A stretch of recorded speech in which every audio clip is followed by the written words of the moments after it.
2016ರ ಪದ್ಮಶ್ರೀ ಪುರಸ್ಕೃತರು ಪ್ರಧಾನಿ ಮೋದಿರವರ ಯೋಗ ಸಲಹೆಗಾರ, ಐಐಎಸ್ನ ಮೆಕ್ಯಾನಿಕಲ್ ಇಂಜಿನಿಯರ್, ಹೆಸರಾಂತ ನಾಸಾ ವಿಜ್ಞಾನಿ, ಭಾರತದ ಶ್ರೇಷ್ಠ ಯೋಗ ಯೂನಿವರ್ಸಿಟಿ ಎಸ್ ವ್ಯಾಸದ ಕುಲಪತಿಯಾದ ಡಾಕ್ಟರ್ HR ನಾಗೇಂದ್ರ ಗುರೂಜಿರವರು ಯೋಗಾರೋಗ್ಯವನ್ನು ಅಂತಾರಾಷ್ಟ್ರೀಯ ಮಟ್ಟದಲ್ಲಿ ಸಾರುತ್ತಿದ್ದಾರೆ. ಕನ್ನಡದ ಹೆಮ್ಮೆಯ ಪುತ್ರರಾದ ಇವರಿಗೆ 1994ರಲ್ಲಿ ಮ್ಯಾನ್ ಆಫ್ ಎಕ್ಸಲೆನ್ಸ್, 95ರಲ್ಲಿ ಯೋಗಶ್ರೀ, ಭಾರತ ಸರ್ಕಾರದಿಂದ 97ರಲ್ಲಿ ಪತಾಂಜಲಿ ಪ್ರಶಸ್ತಿ, ಭಾಸ್ಕರ ಪ್ರಶಸ್ತಿ, national citizen award, international yoga grand master ಪ್ರಶಸ್ತಿ, ಐಐಎಸ್ಸಿಯ ಪ್ರತಿಷ್ಠಿತ ಅಲುಮ್ನೈ ಅವಾರ್ಡ್, ಬ್ರಿಟಿಷ್ ಪಾರ್ಲಿಮೆಂಟ್ ಲಂಡನ್ನಿಂದ ಭಾರತ್ ಗೌರವ್ ಹಾಗೂ ಭಾರತ ಸರ್ಕಾರದ ಪದ್ಮಶ್ರೀ ಸೇರಿದಂತೆ 500ಕ್ಕೂ ಹೆಚ್ಚು ಪ್ರಶಸ್ತಿಯನ್ನು ಪಡೆದ ಯೋಗ ಗುರುಗಳು ಬೆಂಗಳೂರಿನ ಪ್ರತಿಷ್ಠಿತ ವಿದ್ಯಾಸಂಸ್ಥೆ ಎಸ್ ವ್ಯಾಸದ ಚಾನ್ಸಲರ್ ಆಗಿ ಕಾರ್ಯನಿರ್ವಹಿಸುತ್ತಿದ್ದಾರೆ.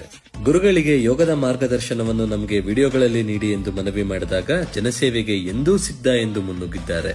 ಈ ಪ್ರಯತ್ನಕ್ಕೆ ನಿಮ್ಮ ಮೆಚ್ಚುಗೆ ನೀಡಿ ಹಾಗೂ ಅಕೌಂಟ್ನ ಫಾಲೋ ಮಾಡಿ.